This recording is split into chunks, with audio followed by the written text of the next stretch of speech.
দক্ষিণ চব্বিশ পরগনা জেলার ভাঙড়ের মাধবপুরে ফের তৃণমূল আইএসএফ সংঘর্ষ। এই সংঘর্ষের ফলে দুই পক্ষের মহিলা সহ বেশ কয়েকজন কর্মী ও সমর্থকেরা আহত হয়।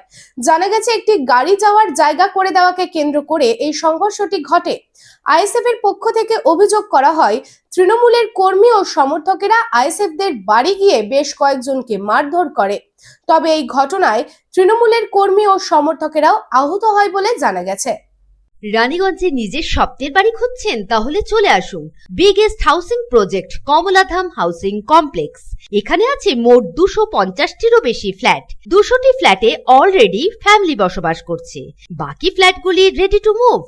1, 2, 3 বিএইচকে যা চান তাই পাবেন, সুলভ মূল্যে অত্যাধুনিক সুবিধা সহ। Swimming pool, gymnasium, children's park, lift facility, community hall, 24 ঘন্টা সিকিউরিটি ছাড়াও থাকছে অন্যান্য ফ্যাসিলিটি। ন্যাশনাল হাইওয়ে থেকে মাত্র 400 মিটার দূরে, near Ganesh Dham housing complex, Jiradanga, Shiarsol, Raniganj. Contact number 7719356476।